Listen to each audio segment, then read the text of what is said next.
Well, I'm just looking something up that I want to share as a closing here. I know we have a sharp uh, hard stop at 9, but even a few minutes before 9, because there's the Wisdom Council is hopping on. So just a couple of things in closing. It feels like there's a lot. This could be a 3-hour conversation, and this could be a full day we could spend with this, or the rest of our lives. So we're just kind of opening it up, and I'm grateful that all of you came here to open this up. It's very important to me and to you as well, it seems. So I just want to say the other part of what allowed me to write that article, because for years I've had these kinds of, oh, it's on a separate one. What is this? Oh, okay. I just got notice from Mark that they're going to be on another line, so we don't have a hard stop, but still we'd like to respect the time, so I don't feel as pressured. Thank you, Mark. For many years I've been studying these kinds of issues and learning and meeting people, and yet it's been challenging for me to speak out and publish things and in a public way. And what's happened in my life over the last couple of years is that I have been working with others to create this alliance for a viable future. And it has allowed me to feel that I have support to say things that, to be honest in public, how I really feel, little by little. Okay. And so I just want to just quickly introduce, this work that I'm doing, that this article really is connected to, because there's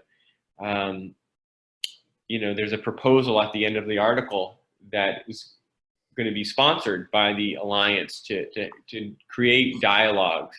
And so really the goal of the Alliance for a Viable Future is to generate critical mass for whole systems solutions in the Northeast, responding to climate and culture change that's needed, and doing that by creating leadership circles, circles of community leaders, business leaders, organizational leaders in the Northeast. So there's a network, a lattice work of people that really care and trust each other enough to make things happen that need to happen. And so I'll just say that little bit. And I have this, I'll just show you. Again, just to close on the screen share here. Where is it? 1 second. Okay. Yeah. So I would love, if you're interested in this conversation, and to go to this website, my website, allianceforaviablefuture.org, and then /connect. And so there's this little survey here of how to get involved and to be connected. And if you need more information, you can read some, you can reach out to me. But I would love to stay engaged with you. And I'm going to be talking with some of the people on the Wisdom Council, like Mark and Yosef, about being engaged with Menschwork more in a partnership. So yeah, I think in closing, I went to Solomon Schechter Day School, Jewish day school, growing up in Newton, and we always learned a lot, was always reminded about this poem, right? First they came for the socialists, and I didn't speak out because I wasn't a socialist, and so on and so forth. then they came for me, and there was no one left to speak for me. And that really, at the essence, this is what it's about. That it's time in this country and all around the world to build alliances with other human beings, with our brothers and sisters, that all human beings deserve respect, all living beings, rights. Even nature needs to have rights at this day and age. So that's how I see it. In order to protect ourselves, we need to be protecting and supporting other communities, or else there won't, when it comes time, there won't be anyone to protect us. That's what the poem is teaching. So just want to say that last word there. And again, I'm thankful to each and every one of you for being here. And let's just take 30 seconds of silence and just check in with yourself. Where are you when we get off this call?